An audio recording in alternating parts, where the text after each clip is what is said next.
history, but in previous Jewish history. There's an unusual Tanis this week. We're coming up on the 3 weeks. We're coming up on Shavasa B'Tammuz and, of course, on Tisha B'Av. But there's a Tanis actually that occurs before that. And this Tanis is not on the calendar as a date, but it's in the day of the week of Parshas Chukas. And this Tanis is on Friday. Yechidim, individuals still fast this Friday, which is a special Tanis for the burning of the Shas that occurred in Paris almost 1,000 years ago. The concept of burning of the books of our holy Talmud, especially when there were no printed copies, they were all handwritten copies at that point in time, was one of the most tragic events in Jewish history. And we have kinim that we say on Tisha B'Av about this as well, Shali Srufa Ba'esh. And this was a very tragic event, so much so that the Rabbi set up a Tanis every Friday of the Parsha of Parshas Chukas.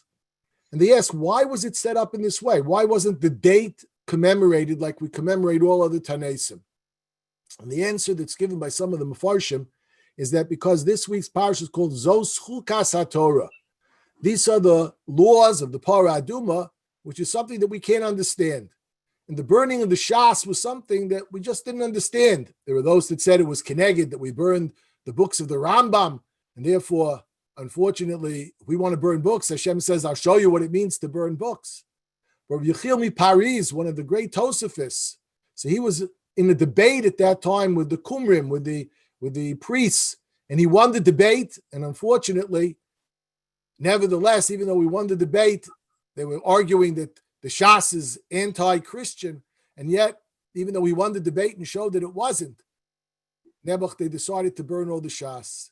And Chazal wanted to commemorate this idea that we don't understand always what's going on by having this specifically on the Friday. That's when it was. So it's the Friday of Parshas Chukas.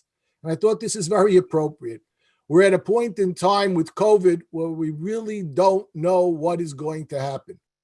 Anybody that tells you that they know that this coming week is going to be a good week or a bad week, I don't know where they're getting that information from. Things are in such a turmoil. Things are, in fact, in so many ways, unpredictable now, more so than previously.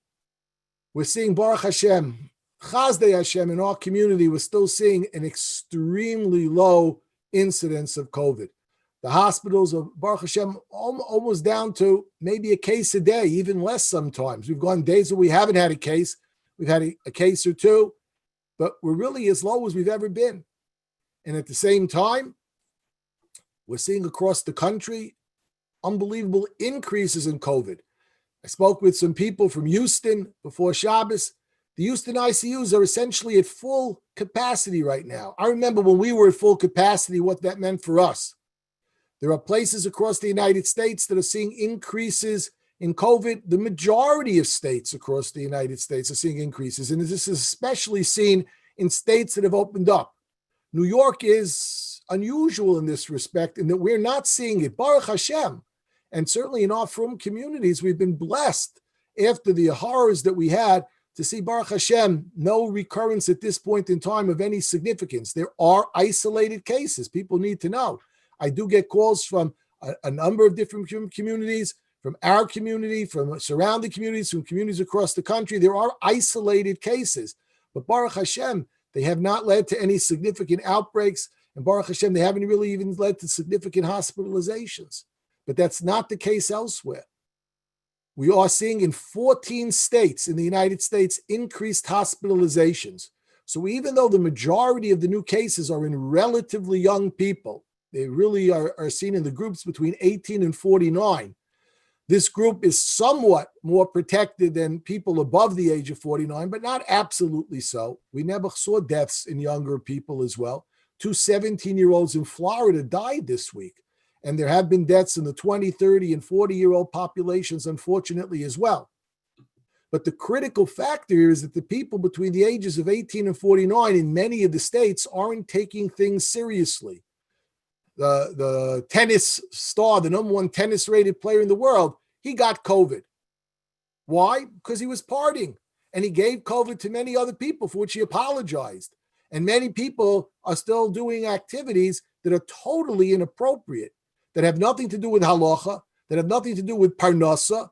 They don't have anything to do with things that are essential for life. I can understand if people say that I need to go to work, I need to open my work, I'm going to take halachically acceptable, medically acceptable slight risks. I need my parnasa. I have to open up my store. I have to go in on the LIRR. I have to do certain things. Doctors, healthcare workers, nurses have been doing that from day one. That's halachically allowed. That's medically able to be done in a proper fashion. But when I see videos of people dancing at weddings, beautiful Jewish weddings, that can still take place, the weddings can take place. There's no reason now that we, Baruch Hashem, can't have halachic weddings. We don't have to worry about being mitzamtzim to have a minyan. They can be done with social distancing and masks to have a beautiful chasana. We encourage that people get married now in this period of time. There's absolutely no problem in getting pregnant at this period of time.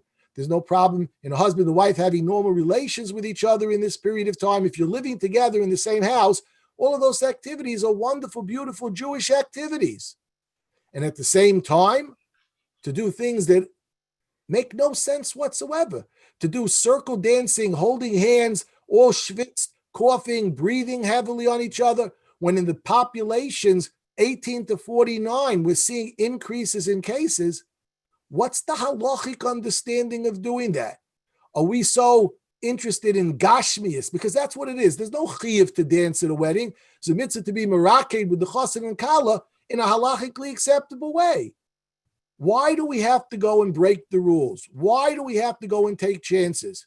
Even if Baruch Hashem, we're not seeing cases. Why tempt fate? Why tempt the medical questions that we shouldn't be doing? Why are we doing that? People have to ask themselves, why are they disregarding things? I can understand to a certain extent the need to get out, open up your bubbles, open up businesses, to go to camps. I have recommended ways that we can gradually and appropriately do that. And Baruch Hashem, we are.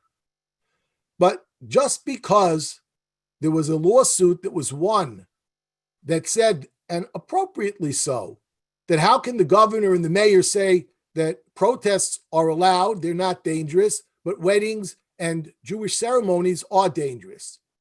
But instead of us saying there's no danger involved, we should say what's medically correct, and that there is danger involved, and neither of them should be done in a way that's not medically, public health-wise appropriate. The fact that people may or may not be doing things that are medically appropriate doesn't mean that we should do those medically inappropriate things. Any large gathering of people poses a greater risk. I'm telling people, and we've been doing this gradually, expand your bubbles. Start doing things that maybe we weren't recommending a month ago. People asking me about housekeepers. People asking me about going to parks. People asking me about camps. People asking me about other types of activities, public transportation, bringing in somebody into your house to give a haircut, etc. All of these things are one-time events or the same person multiple times. I think a gradual opening up like that is very appropriate and within reason, making sure nobody is sick, that the people are healthy, and wearing masks and socially distancing where is appropriate. If a housekeeper's coming into your house, you don't have to be around them. If it's a babysitter, obviously, that's a different story. They don't expect the babysitter to be with a mask all day with the baby. So those are different situations. And there is room to expand, to move a little bit beyond what we're doing, which we have recommended and is halachically and medically a safe way to expand. But to suddenly go and mix with hundreds of other people is lunacy. It's crazy. It's taking a risk for no halachic, parnasa, or any other reason. And it's putting all other people that you're going to come into contact with at risk. A significant percentage of the 18 to 49-year-olds don't have symptoms or don't have a lot of symptoms, and they are potentially very contagious. Therefore, I can't tell people enough that just because you're now allowed to have outdoor gatherings of unlimited size if they're religious gatherings, that's what the lawsuit that was announced on Friday declared, and that just because it may be legal to open up 50% of the indoor spaces in a shul doesn't mean that that's something that we would recommend. Baruch Hashem, Nobody who wants to go to Minyan right now in our neighborhood, and I'm not saying that everybody still should go at this point in time, but nobody that wants to go to Minyan at this point in time in our neighborhood doesn't have healthy, good, clean, safe options to go.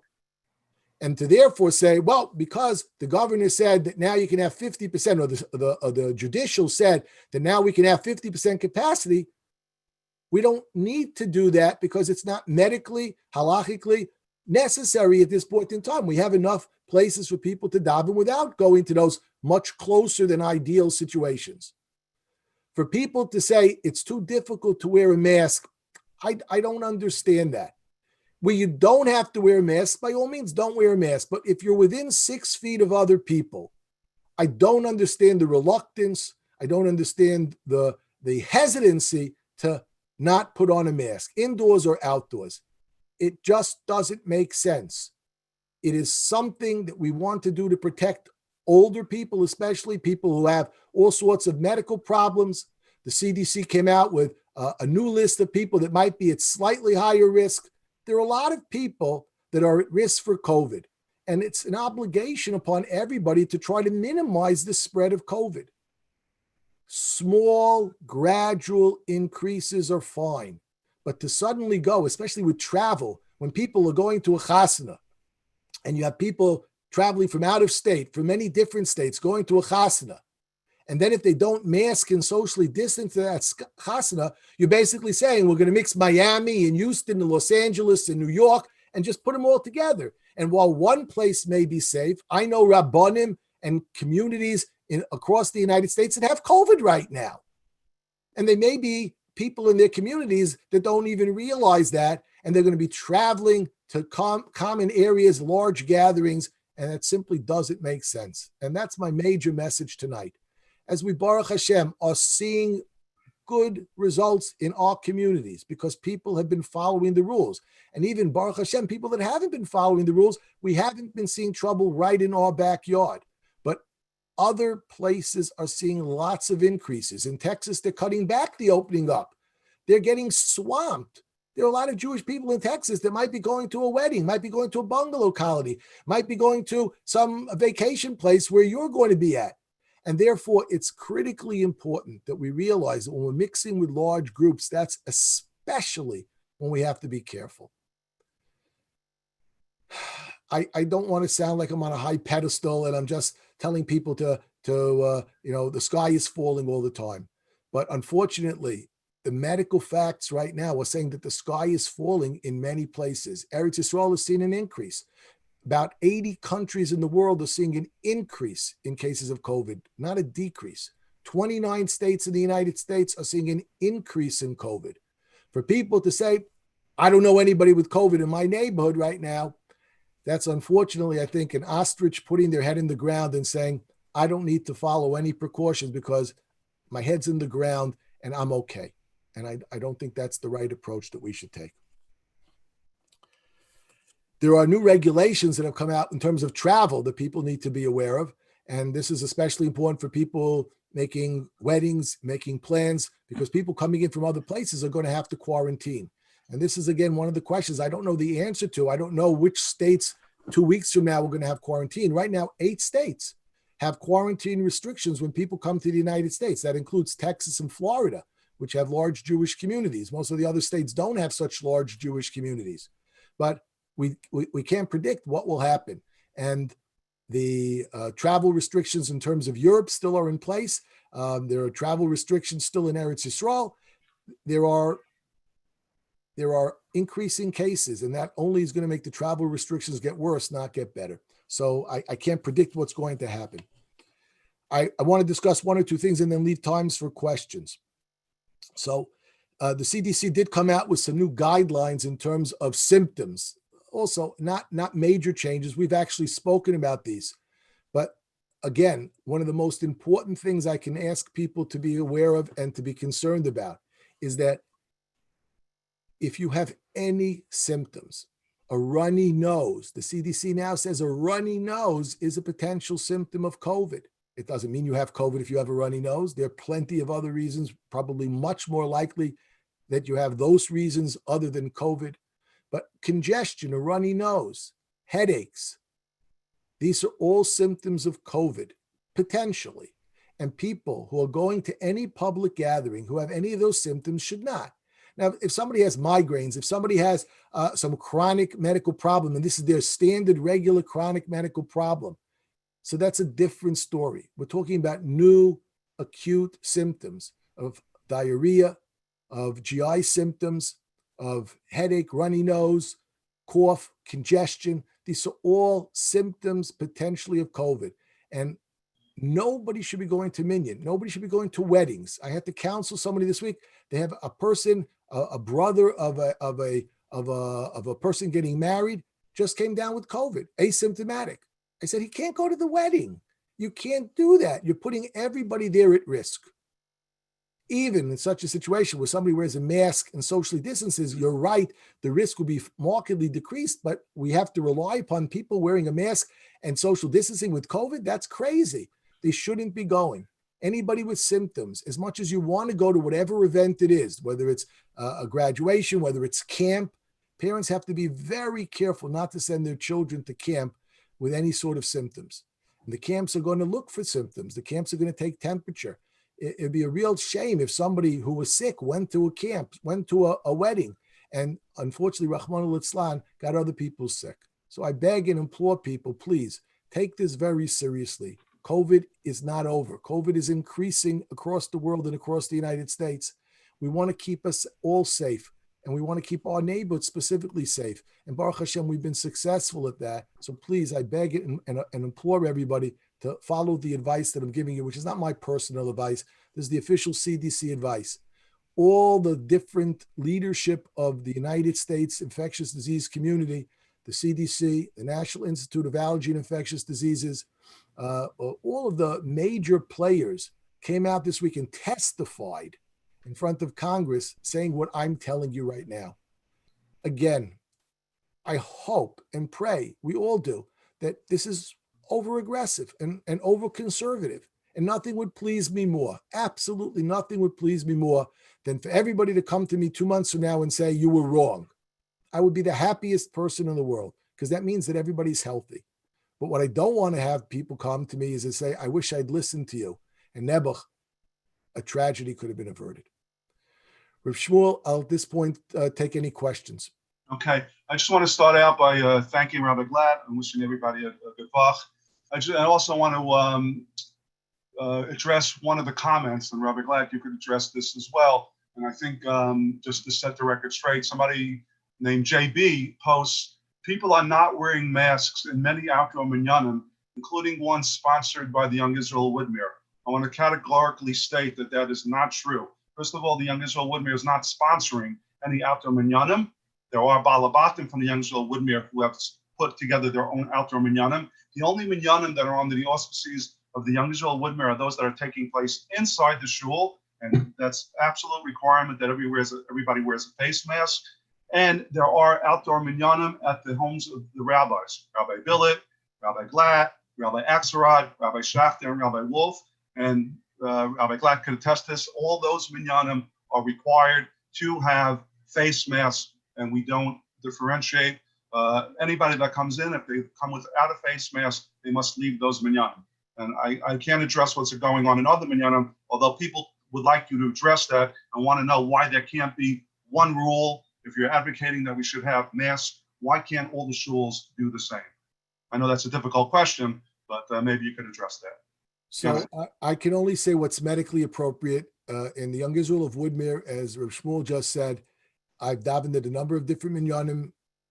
We have a minyan in my house outside, and I have not seen one person not wear a mask.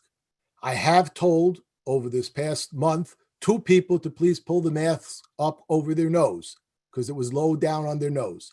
And everyone has done so immediately. Sometimes people don't realize it's fallen off their nose, but we absolutely, any minyan under the Young Israel of Woodmere's auspices requires all attendees to wear a mask covering their face, their mouth, and their nose, and that they should socially distance. And I, Baruch Hashem, have not seen one exception.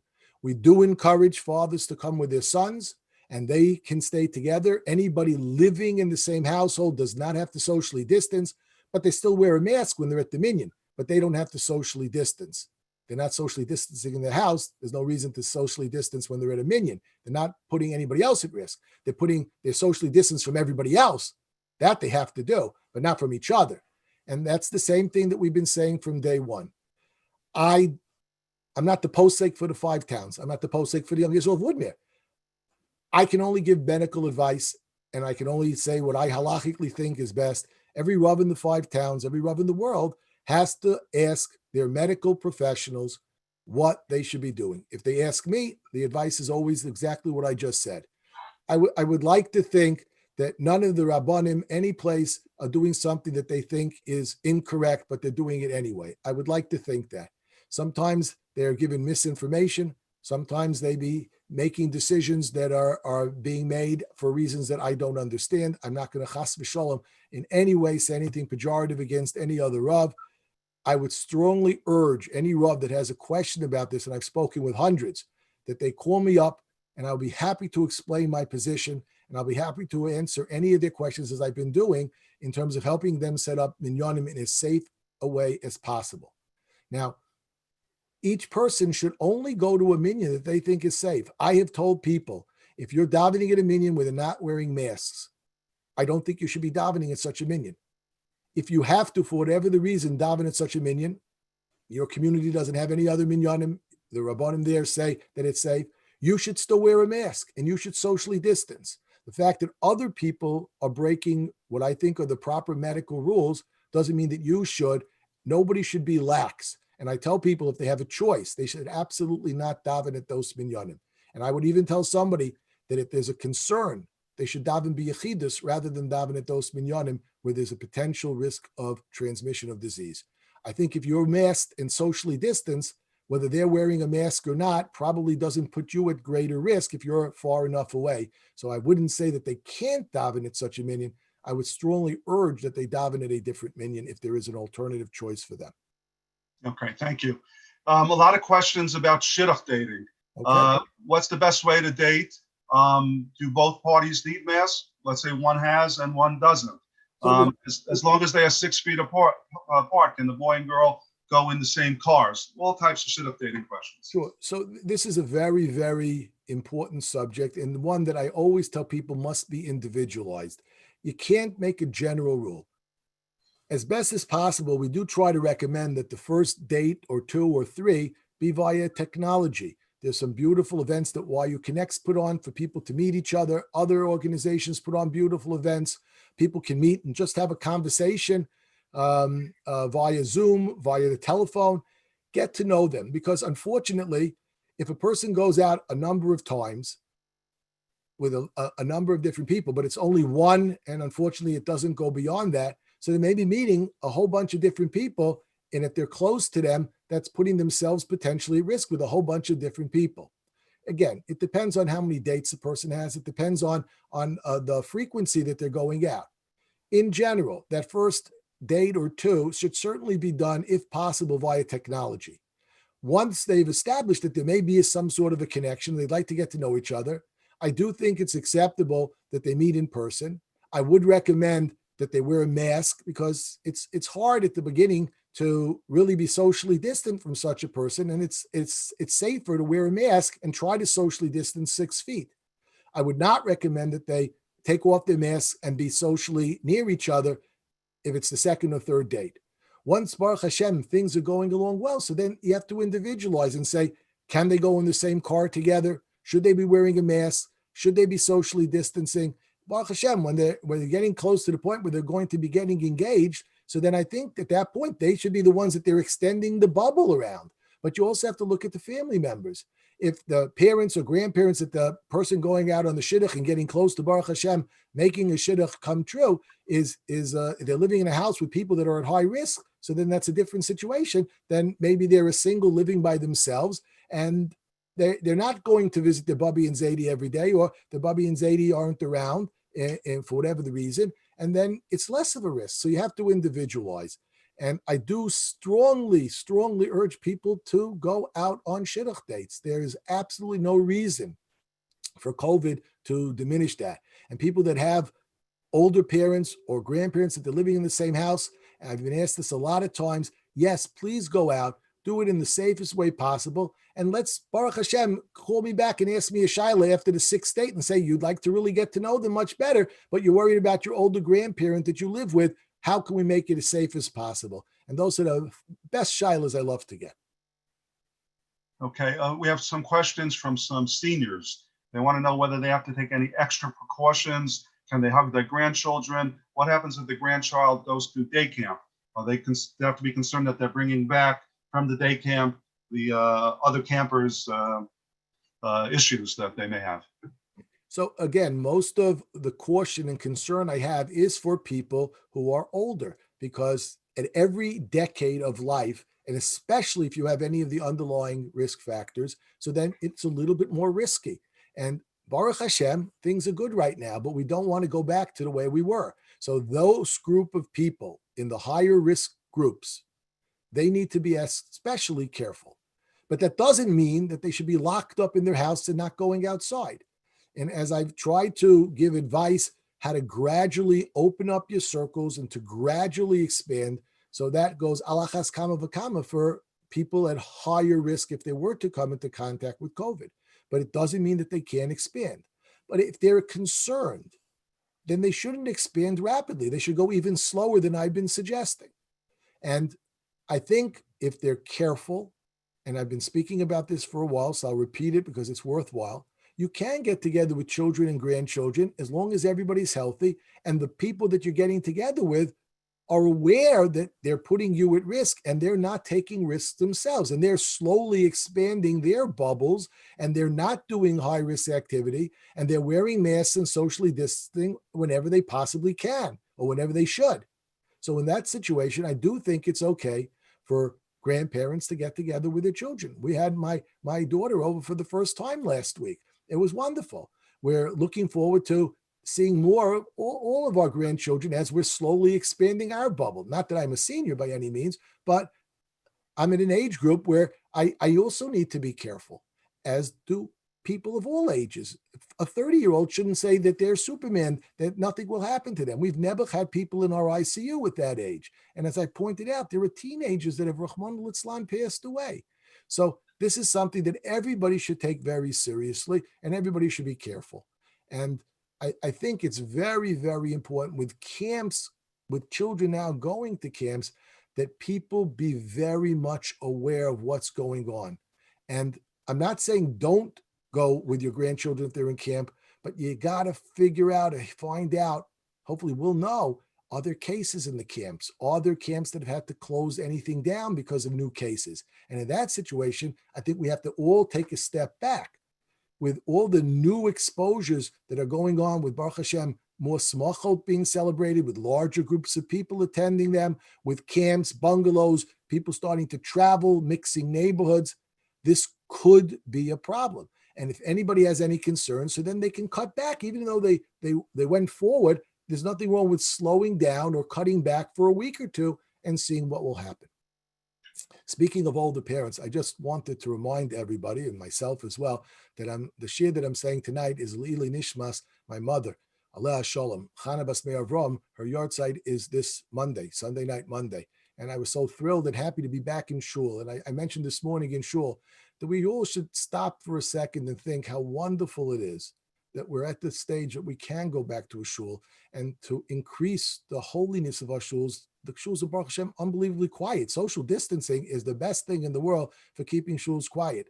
But we should remember that while we're not socializing after the shul, we should stay in shul. My wife asked me to mention again the importance of staying till the end of Adon Olam and on Shabbos morning and staying all the way till the end of the davening without taking off your talis at Aleinu and taking off your tefillin by Yuval Tzion. Stay till the end of davening. Enjoy every second that we're in the shul. That's the best advice, and that's something my mother, Aleh Shalom, certainly would have said. Okay. The Neshama Shalom and Aliyah. Question, people want to know if you're in a minyan or at any other location, and the person that you were speaking to has a mask, you're 6 feet away, and then you find out later that person tested positive for COVID. What effect does that have on you? Do you need to take any action? So this is something that we have policies in the hospital. If you think these are concerns in the non-hospital world, imagine what these concerns are in the hospital, where people have exposures all the time. And what are we supposed to do with our employees? So I make up policies about this. And the CDC has guidelines, the Department of Health, the city and the state have guidelines. And those are the guidelines that I've been using for Minyanim as well. If somebody is wearing a mask and they have COVID, that is a fantastically good protection for all the people that are around them. That's why we put masks on a lot of people as soon as they come into the emergency room, because we don't know what illness they have until we've identified what we think that they have. And then we can say, no, you no longer need to wear the mask, or you still do need to wear the mask depending on the situation. And we certainly recommend, and all the employees in the hospital do wear masks and even face shields whenever they come into contact with a person with COVID. So the rule of thumb is that if the person with COVID was wearing a mask and you're wearing a mask, we do not consider that a significant exposure. And certainly if it was only a passing exposure, you walked by them, you spoke with them for a minute after davening, and you were 6 feet apart, that's zero concern. From a medical point of view, we would not consider that in the hospital an exposure. We would let that employee work. That's the official CDC recommendation. That's the official Department of Health in New York State recommendation, that those employees do not need to be furloughed and quarantined. On the other hand, the official recommendation is if you've had a 15-minute exposure with somebody and they unfortunately did have COVID, that's an absolute requirement that that employee not work for a 2-week period of time if they weren't wearing appropriate personal protective equipment, which means they weren't appropriately protecting themselves. They didn't realize that whatever the situation may have been, could have been outside the hospital, they had that exposure. So the same thing would apply to Minyan. That's why it's so important. I got 3 calls this past week about somebody who was positive and went to Minyan, not from our area. This occurs all the time. But if everybody's wearing a mask and if everybody's socially distancing, it has almost zero impact. And those minyanim do not need to close down. Those people don't need to be quarantined. Their families aren't at risk. And that's another great reason why you should always wear a mask, because you're not putting yourself and your family at quarantine risk. Forget COVID risk. Who wants to be quarantined? Real quarantine for 2 weeks. And that's the best eitzah that I can provide to people. Taking a 2-hour domestic flight, any issues with that? So there are always issues. The question is, are they worth the risk? So if somebody for parnasa needs to take, I get this question more so now than ever before. People say, for parnasa, my job, they're asking me to go fly. They're asking me to do this. So halacha allows for parnasa a person to take slightly more risks than they would for recreational or social reasons. So if a person needs to take a short flight, so I certainly recommend that they be extremely careful in the airport not to touch things or wipe down things that they're going to touch, wash their hands appropriately, absolutely wear a mask at all times, and as possible, socially distance. The airlines are trying to a certain extent to not use the middle seats. For whatever you can, socially distance. If you are able to be in a seat by yourself with nobody else around you, that's the best. If there's going to be somebody sitting right next to you, you should wear a mask all the time and be extremely careful in what you touch. If you do need to use the bathrooms on the plane, wash your hands after you leave the bathroom with some Purell or some non-water-based solution. All of these are slight risks. I can't quantify them. So for a person to decide, I'm going to just go on a trip, well, they have to decide, is it worth it? If a person for parnasa, for a simcha, feels that they have to go, that's, I think, something that is reasonable, but certainly not something that I would say you should absolutely do. And certainly the more risks you have personally, that would negate my saying that it's so reasonable. And again, I would use whether you've had COVID in the past, whether you have antibodies, as an additional factor in making that decision. For parnasa purposes, if somebody's had COVID, I would say absolutely, I would have zero concerns about you going, as I've said, masked and socially distancing, because there's a lot of medical as well as halachic heter for you to go. And that's how I would use the prior history of COVID and antibodies as an additional tziruf, as an additional factor in making a quote psak halacha as to whether somebody should go or not go. Any additional guidelines other than you've already told us about swimming pool contacts?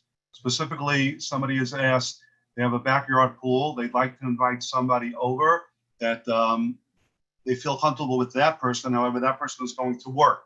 So he's concerned that that person is bringing back what he contacted at work back into his swimming pool. Should he invite that person over? So there are two types of swimmings that we could be talking about. When an individual family is going, or the people, quote, in that bubble, if they're the only ones using the pool, I don't think it's a problem. You can let them go and use your pool if you want. And when they leave some period of time. I don't know how much period of time. I don't have a hard answer for that, but waiting 15, 20 minutes, a half an hour till somebody else uses the pool is reasonable, but probably more than is necessary. Wipe down any of the high touch surfaces if you really want to be extra careful. But I think that poses no risk. The fact that somebody used your pool and then left the pool and they were only socializing with themselves, I don't think that's a problem. The bigger issue, which is going to come up with camps, is when a whole bunch of people use the pool at the same time, not from the, quote, same family, not from the same bubble. So the camps are going to try to create bubbles within the camp. So bunks will be mixing only with themselves and not mixing with the whole camp. Again, the idea is to minimize the number of exposures. We can't say to a 6-year-old kid, you're not going to have any exposures this summer. It's just not realistic. It's not doable. They're going to have the exposures anyway. And we can't expect the 6-year-olds to wear masks all the time. So what we can try to do is control their environment. And that would include in a swimming pool. So I wouldn't let the whole camp have free swim at the same time and crowd the pool and have everybody just hang out on top of each other. That would be a very, very bad policy. On the other hand, to have a bunk go and have a certain number of people in the pool and have the same people go all the time together and not have the entire camp going at the same time, I think that's something that's reasonable. But the lifeguards, the counselors, they should be masked at that time if they're not going into the water. Again, trying to minimize spread as possible.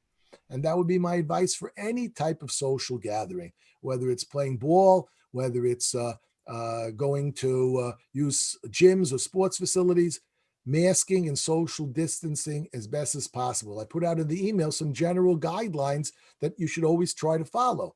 I cannot. People ask me all the time, and I beg you, please don't ask me to tell you you can or cannot do something.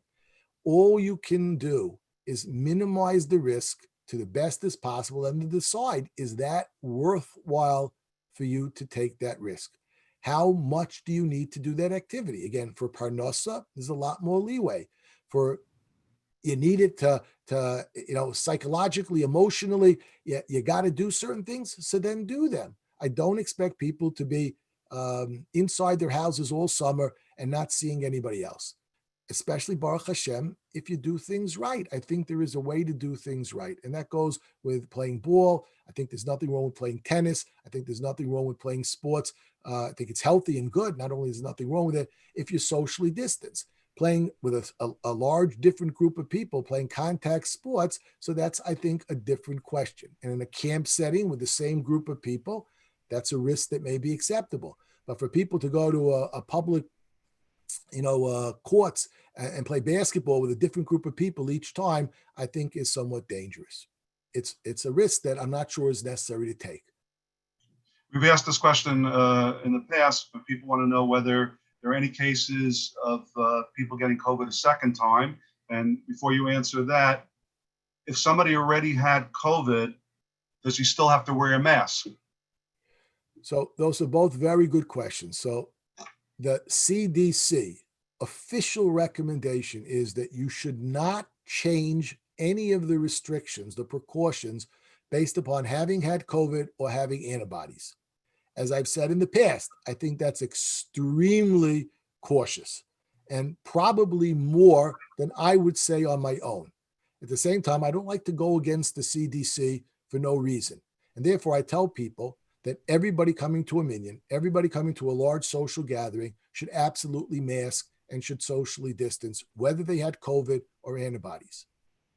However, in individual cases, I would take that into account in terms of deciding what risk they may or may not wish to take. They still should mask and social distance. But whereas one person, I might say, I don't think you should take that trip. I don't think that that's reasonable from your background, from your health risk, to a person who had COVID or had antibodies, I might say, in your situation, I think the risk is lower, even though they have otherwise exactly the same underlying medical conditions and exactly the same activity that they would be talking about taking. So I think it's a factor that you can take into account. But for policy, from public policy, in the hospital, we do not distinguish between employees that had COVID and did not have COVID. We don't distinguish between employees that have antibodies or don't have antibodies. Everybody has to wear a mask. Everybody has to wear appropriate personal protective equipment.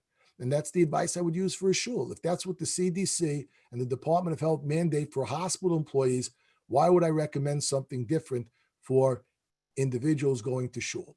At the same time, when we have an exposure in the hospital, I do take into account whether they've had COVID or not in the past in terms of some of the recommendations that we would make, as I would in a situation if somebody was exposed in a shul or in a public gathering at a wedding. I would look into whether they had COVID or antibodies in terms of making some public health recommendations for them. Can you contact COVID from surfaces, wet surfaces? So COVID can stay on surfaces. We do not think that's a major route of transmission. However, one should be careful. When you're coming into contact with high touch surfaces, you should try to wash your hands afterwards. I tell people when they come home from work, they come home from the subway, they come home from buses, they come home from shopping, wash your hands. It's an easy recommendation. There's no harm to it. I mean, when I'm in the hospital, I wash my hands a lot of times each day. When I was seeing 30, 40, 50 patients a day, my hands were chapped. I don't see that many patients nowadays, but it's very important when you're coming into any contact situation that you wash your hands. I did Hagba today. I discussed to do Hagba, but somebody else had touched the Sefer Torah beforehand. He'd lain part of it. I lain part of the davening, and then I had to do Hagba. So I washed my hands with Purell right after I did Hagba. Simple. You don't have to go crazy about these things, but one should be careful. And in general, some people have called me up and said, I touched something and I forgot to wash my hands. Not the end of the world.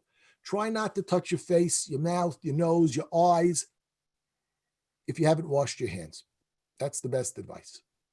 When kids come home from camp, should they shower and change immediately? I don't think it's necessary if they're not dirty. There's no official recommendation from the CDC that hospital employees, when they come home, should change their clothing. It's a reasonable thing to do because they're in the hospital and they're exposed to lots of different things. Hopefully in camp, you're not going to be coming home with lots of different things at risk. There's nothing wrong if you change your clothing when you come home, but I certainly do not recommend that every child coming home from camp should change their clothing. And I don't think you should make the kids crazy and tell them they have to change their clothing. When they come home from camp, let them wash their hands. Okay, maybe we'll end on this nice question. If grandparents and grandkids both wear masks, can they hug? So it depends. If they're in the same bubble, they can take the masks off and give them a big hug. If they're not in the same bubble, I would recommend still at this point in time that they stay away. Stay away meaning from hugging, but get close, get 6-8 feet away from them and talk with them and play with them. But if you're not in the same bubble, it's taking a risk. If you're both wearing masks and you hug each other, the risk is smaller. But again, I'm not going to ever advocate that older people at higher risk should take risks. Each person has to decide for themselves. And there's nothing a grandparent wants to do more than hug their children and hug their grandchildren. Do it safely. If you are going to, quote, bubble, then you don't need a mask. If you're not yet at that stage with that family because that family is either taking too many risks or there are other factors involved, then I would say don't hug and kiss. If you are going to hug and kiss, wearing a mask is probably safer. Okay. Rabbi, I want to just finish up by quoting from Ari J. Thanks for doing this. It's amazing Kiddush Hashem. So on behalf of everybody, we want to thank you for that. I also want to tell people that some of the questions that are posted were discussed in previous times. Dental questions, routine dental work, so I didn't ask that. Some other questions about using bathrooms were discussed as well. So I'm not ignoring it, but they were discussed previously. And some of the questions Rabbi Glatt discussed earlier this evening before some people got on. So I don't want to repeat them for people that were here. And finally, if you want to continue to receive Rabbi Glatt's updates, and you haven't already signed up, you can sign up on yiwwoodmere-covid-update@gmail.com. yiwwoodmere-covid-update@gmail.com. I wish everybody good luck, and thank you, Rabbi Glatt. Just one more thing, please. We are going to be changing the minyan schedule around at the shul to increase the number of minyanim.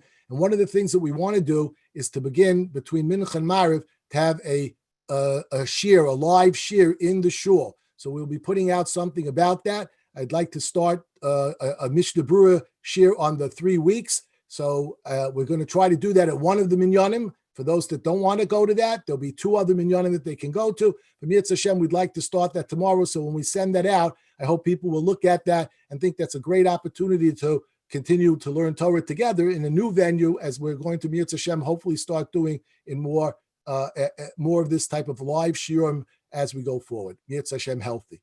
And one last post. We thank you, and in the course of everything you do, your mother's neshama should have an aliyah. Amen. Thank you very much. It's all her zechus, my father's zechus, all of Hashem. Anything that I say is totally in their zechus. Good luck, everybody. Thank you. Good luck.